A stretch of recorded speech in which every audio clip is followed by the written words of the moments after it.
이영국 목사님 말씀이 끝나니까 간 분도 계시는군요. 예, 괜찮습니다. 우리 목사님도 다 들으셨던 말씀인데 그래도 다시 한번 강조하면서 마무리하도록 하고, 저는 우리 은사 목사님 와주셔서 부흥회하는 것도 은혜인데 이렇게 세미나를 통해서 보너스 은혜를 또 이렇게 허락해 주셔서 진심으로 감사를 드립니다. 제가 벌써 한 3주 됐네요. 터키를 다녀왔는데, 여러분 알다시피 이제 바울과 바나바가 1차 전도 여행을 떠나잖아요. 그래서 수리아 안디옥을 떠나서 구브로 섬에 갔다가 섬을 가로질러서 바보라고 하는 항구에서 이 터키 위로 북상해서 도착한 데가 버가라고 하는 도시예요. 바로 그 옆에 바로 걸어도 갈 수 있는 곳이 아탈리아라고 하는 도시인데, 거기에서 이제 저희가 목회 개척자들을 훈련하는 세미나를 거기서 했습니다.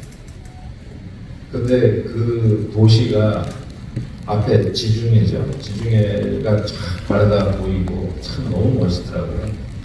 근데 그 배경을 해서 뒤로 가면 이제 비시디아 안디옥으로 넘어가는 게 이제 일직선으로 하면 굉장히 가까운데, 그 앞에 가로막혀 있는 산이 있어요. 눈산이 확 덮여 있는데, 되게 여러분 포드 자동차는 무슨 차를 알고 계세요? 혹시 세단? 머스탱 말고 링컨 컨테이너? 링컨은 브랜드네임입니다. 목사님. 포드에서 제일 흔한 거 토러스 산맥이 꽉 차 있는 거예요. 제가 일부러 이걸 기억하라고. 토러스. 거기서 물어보니까 타우루스 뭐 이렇게 얘기하는데 토러스 산인데, 보니까 와, 그냥 입이 쩍 벌어져요. 그런데 거기서 요한 마가가 그 1차 전도 여행에서 이탈을 합니다. 이탈한 이유는 성경에 안 적혀져 있어요. 야, 저거 넘어서 비시디아 안디옥에 가자. 근데 그 산을 넘어갈 자신이 없어요. 전 그렇게 생각해요. 그래서 요한은 다시 예루살렘을 혼자 떠나고 사도 바울이 비시디아 안디옥을 가서 복음을 전합니다. 그런데 성경은 그 여정을 한마디로 적지 않아요. 더 나아가. 버가에서 비시디아 안디옥으로 더 나아가. 끝. period. 그 산 넘는 과정. 거기서 얼마나 많은 위험과 얼마나 많은 그 강도의 적과 야생 짐승의 위협을 받았을까. 상상을 할 만한데 한마디도 적지 않아요. 그리고 나서 이제 비시디아에 가서 복음을 전하는데 이 유대인들이 받아들이질 않네. 그냥 핍박을 하네. 그리고 나서 이제 이방인에게 전하는 거예요. 전하는데 오늘 말씀에 바로 그때 한 말씀인데, 바울이 이렇게 하는 거예요. 주께서 우리에게 명하시되 내가 너를 이방의 빛을 삼아 너로 땅끝까지 구원하게 하리라 하는 이사야 말씀에 의거해서 내가 너희들에게 복음을 전한다 라고 이야기합니다. 그 우여곡절 희생을 무릅쓰고 복음을 전했어요. 그런데 이사야에서의 말씀은 실은 명령문이 아니에요. 그런데 바울은 이거를 주께서 우리에게 명했다라고 쓰고 있습니다. 문장으로 봐도 이거는 소위 서술문이에요. 인디케티브예요. 근데 사도 바울은 이 서술문을 명령문으로 받았어요. 저는 사역자들은 하나님의 서술을 명령으로 받은 자들이다. 좀 그렇게 정의하고 싶어요. 다윗 왕이 이 피난당하고 있을 때 그에게 붙어있는 용사들이 있었잖아요. 얼마나 피곤했는데 자기가 태어난 고향 베들레헴에 시원한 우물물이 떠올랐어요. 그러면서 그냥 혼자 중얼거리듯이 얘기하는 거예요. 야, 그 베들레헴 우물물 한번 마셔봤습니다. 근데 그 주위에 세 용사가 들었어요.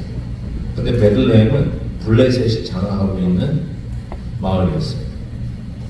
아니 무슨 물 한 잔 마시기 위해서 거기 가지고 목숨 걸고 간 이유가 없는데 새 용사가 자기가 모시고 있는 왕의 소원을 들었습니다.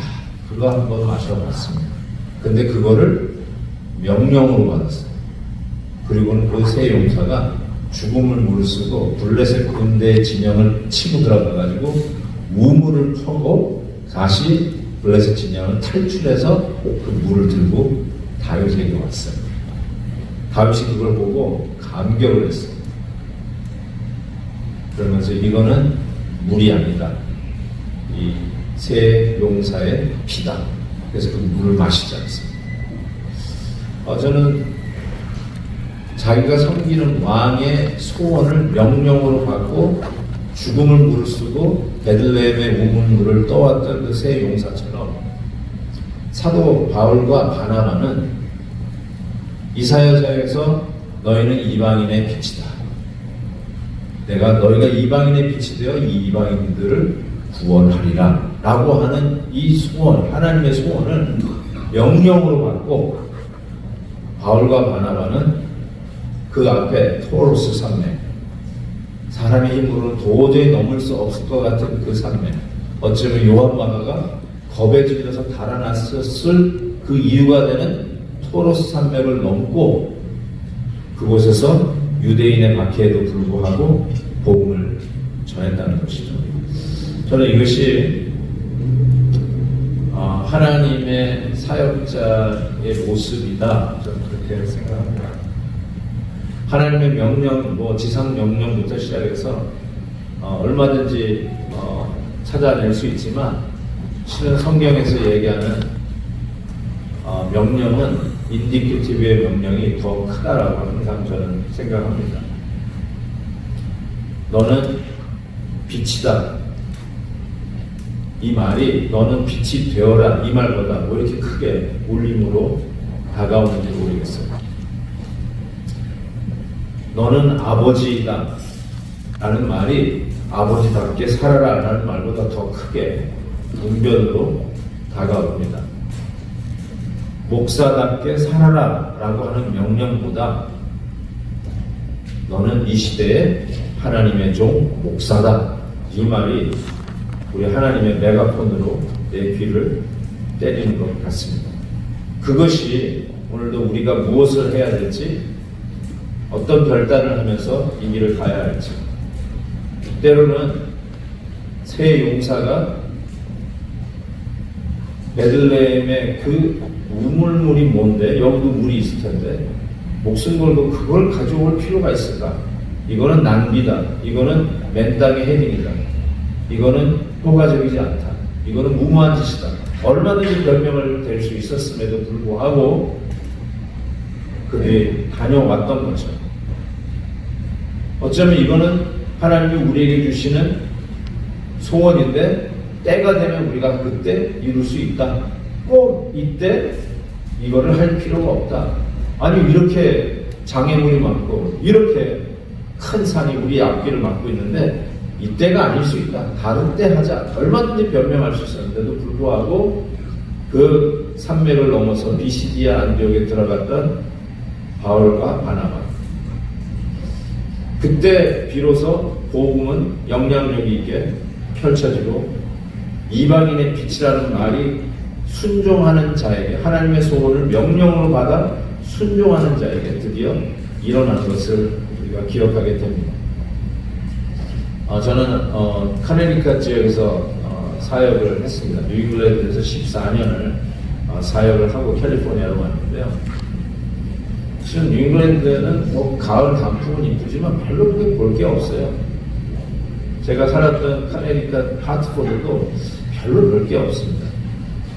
그런데 이제 정현희 씨의 그 양마진이라고 하는 책을 보면서 거기에 하트포드라는 단어가 나오더라고요. 보니까 하트포드에 언더우드 선교사가 왔어요. 하트포드에 지금은 작용화되어서 이슬람 문화연구소가 되어버린 하트포드 세미너리가 있었어요. 그 하트포드 세미너리에 모든 미국의 세미너리를 대표하는 학생 회장들이 모여가지고 회의를 하는데 그 당시 뉴브룬스윅 세미너리에 다니고 있었던 언더우드 선교사가 뉴브룬스윅 세미너리 대표로 하트포드 세미너리 그 소위 선교 대회에 온 것이죠. 그런데 그곳에서 자기는 이미 인도로 가기로 작정하고 펀드레이징이 다 끝난 상태에서 갑자기 어느 누가 코리아에 대해서 성경 보고를 하는 거예요. 그 얘기를 듣고는 저길 가야 된다, 저 한국 가야 된다. 그래서 인도 가는 거를, 그래서 자기도 덩달아서 한국 가야 됩니다 했는데 아무도 간다는 사람이 없으니까 자기가 인도 가는 걸 포기하고 펀드레이징 한 거 다 돌려주고 다시 시작해가지고 간 것이 우리 한국이에요. 그게 언더우드 선교사가 우리나라를 알게 되고 우리나라 땅을 밟게 된 원이었어요. 거기가 어디라고요? 하트포드. 제가 있었던 하트포드. 그래서 제가 하트포드의 스펠링을 HARTFORD를 heart, 심장, HEART로 바꿔 쓰기 시작했어요. 여기가 하나님의 심장이 있었던 곳이다. 우리 한국의 심장이 있었던 곳이다. 제가 막 크레이지하게 오는 분들에게 막 얘기했더니 제 친구 박상일 목사가 필라델피아 우리 목사님 잘 아시는데 같이 고목사로 있었는데 열등감이 있냐? 나한테 그러더라고요. 맞아요. 시골에서 목회하는 열등감이 있었지만 그럼에도 불구하고 세계 심장부가 여기서부터 시작된다 라는 생각이 막 드는 거예요. 그리고 거기가 바로 조나단 에드워즈 목사님이 태어난 곳입니다. 그러니 저는 자연스럽게 이 복음의 소원, 하나님의 소원을 명령으로 받아든 하나님의 신실한 종들이 일어났던 그곳에서 부흥을 꿈꾸며 목회를 꿈꾸며 목회에 임하게 되었죠.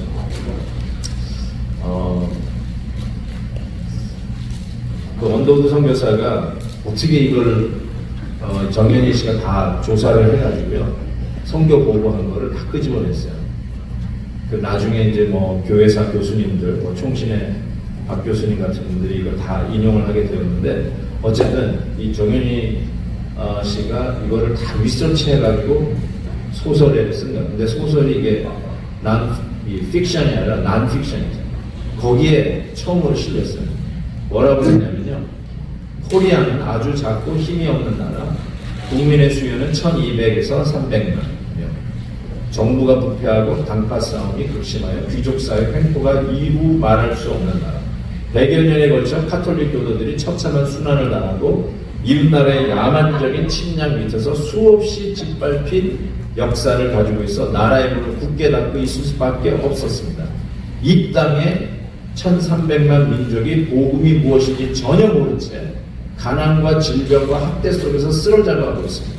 누가 그 은자의 나라를 향하여 복음을 안고 갈 사람은 없습니다. 이야. 그래서 간 거예요. 하나님의 소원. 누가 갈 사람이 없어요. 가라라고 명한 게 아니라 누가 갈 사람이 없어요. 거기에 명령을 받고 제가 가겠습니다 하고 간 것이 우리 언더우드 선교사님이고 그 혜택을 우리가 지금 보고 있다라고 해도 어쩌면 틀리지 않을 것 같습니다. 중국 선교를 꽤 오랫동안 해왔습니다.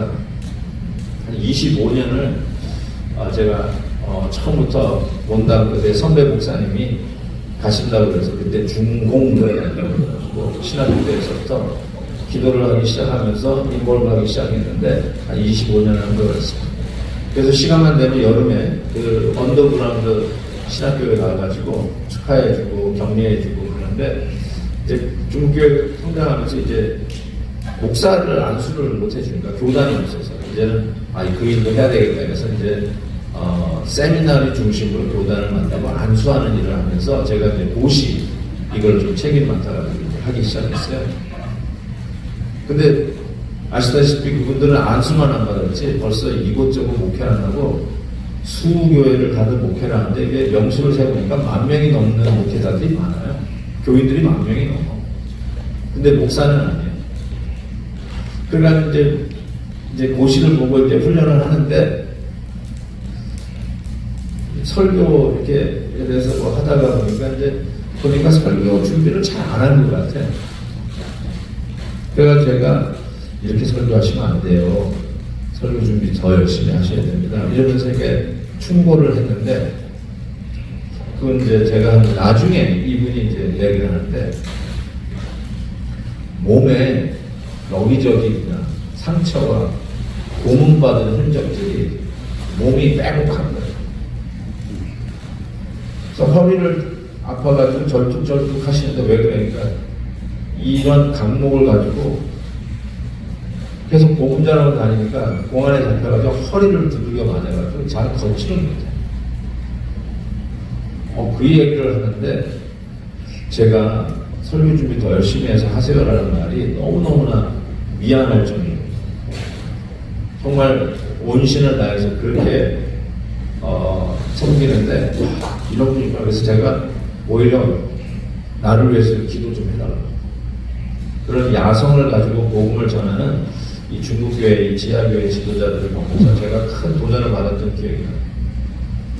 이제 그 형제가 이제 졸업을 하고 목사 안수 받고 나갔고 한 2년 후에 새로운 졸업생들이 이제 졸업을 하게 되었어요. 그런데 이미 졸업 나가지고 목사 사역을 하고 있는 그 선배들이 한 4-5명이 저 시골에서 하루 이틀씩 기차를 타고 올라오는 거예요. 후배들 축하해줍니다. 그러면서 이제 드디어 순서, 그 긴 졸업식 순서 중에 졸업생들을 위해서 선배들의 축하 특송이 있었어요. 그렇게 하는데 앞에서 나와서 부르고 앞에 졸업하는 학생이 앞에 앉아있고 그리고 한 200명 들어가는 볼룸에 300명 정도 모아가지고 그냥 비지땀을 흘리면서 하는데 얼마나 신나게 찬양을 하는지 이 선배들이 와가지고 막 신나게 진짱이 짜고 말짱이 운종아 그러면서 막 찬양을 하는데 다 울고 있는 거예요. 다 엉엉 울어. 신나게 우는데 막 울어. 그래서 제 옆에 제 선배 차 목사님이 앉아있었어요. 선교사님 도대체 곡은 신나는데 왜 우는 겁니까? 라고 물어봤더니 이렇게 찬양을 하니까 글로 써줬어. 이제 예수 그리스도로 준비되었으니 예수 그리스도를 위하여 나가 죽으라. 그게 가사 내용이에요. 예수 그리스도를 위하여 나가 죽으라. 내가 충격을 받았어요. 신나게 부르는데 예수를 위하여 나가 죽자 이러면서 불렀다는 거예요. 나가 죽으라는 말 저는 어렸을 때 야단 맞을 때 한 번 들어봤습니다. 우리는 야단 칠 때 쓰는 말인데 우리 예수 믿는 특히 주의 종들에게는 신학을 졸업하고 목회 현장으로 뛰어들어가는 그들에게는 이게 덕담이에요. 선배들이 고문당하고 두들겨 맞아가지고 허리도 제대로 못 쓰는 그 선배들이 하루 이틀 기차 타고 올라와서 이제 신학교 졸업하고 목회 현장으로 나가는 후배들에게 덕담으로 찬양을 하는데 이제 예수 그리스도의 이름으로 나가 죽으라.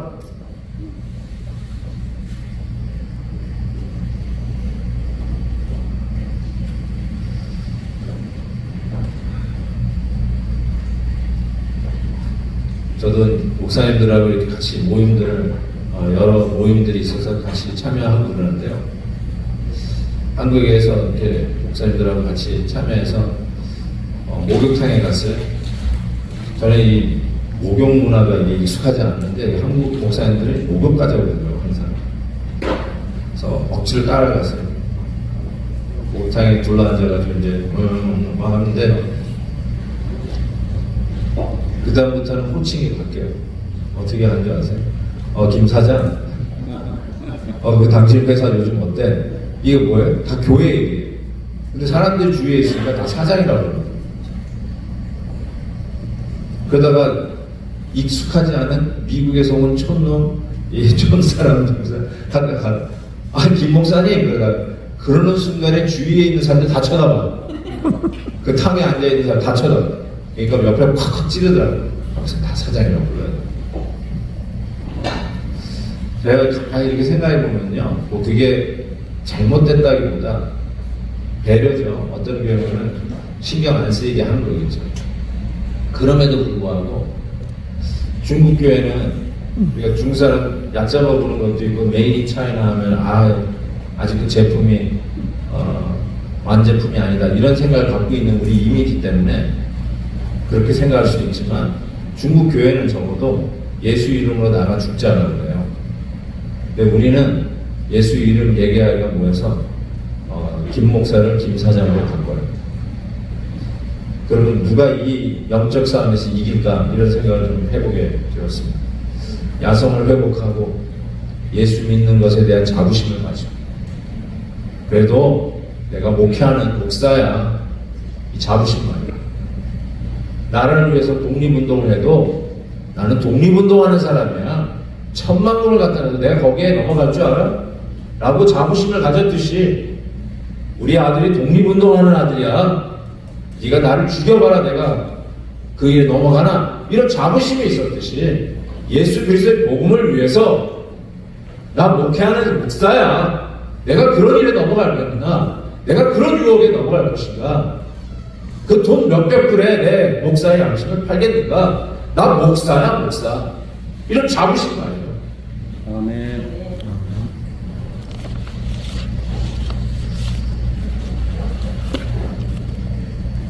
네이슨 헤일이라고 하는 사람이 있습니다. 네이슨 헤일.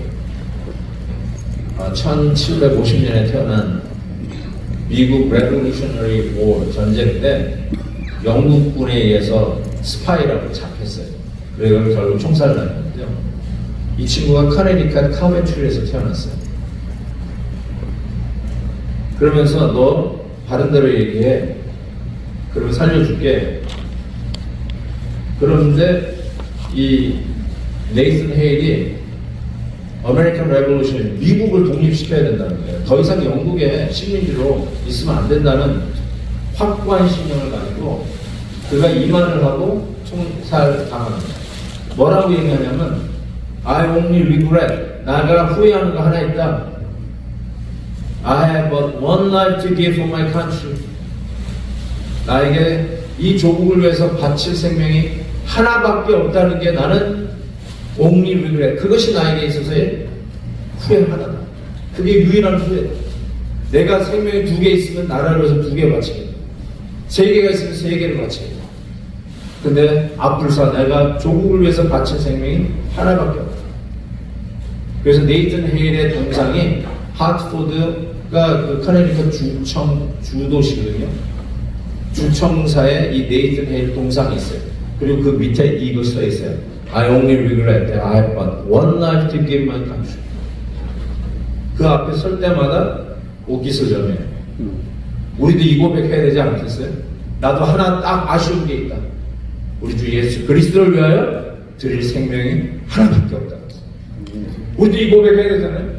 나라를 위해서도 하나밖에 없는 목숨 이거 하나뿐이 드릴 게 없다라고 이야기를 하고 기억하라고 동상이 세워져요.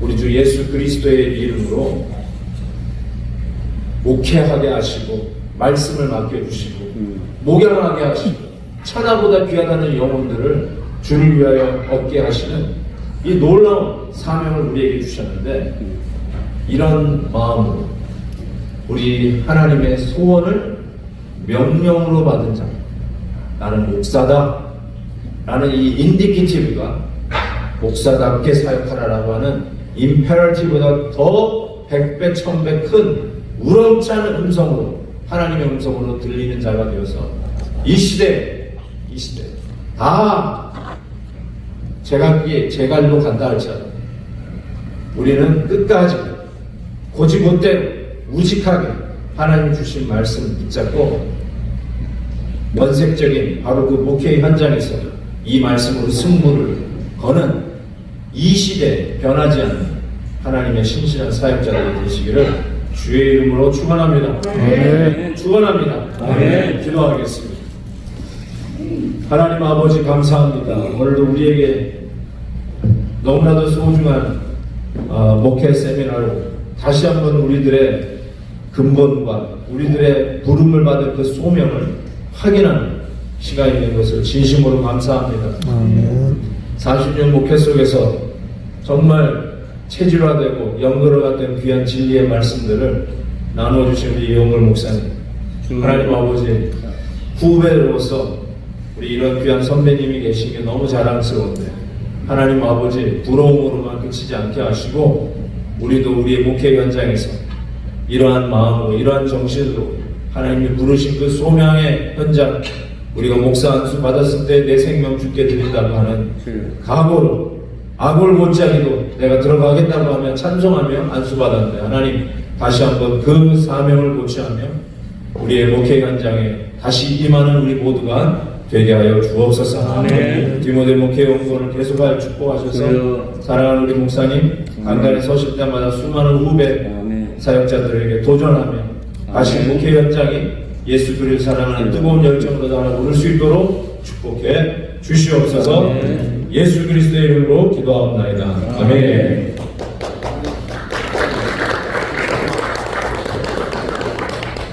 목사님도 축사합니다.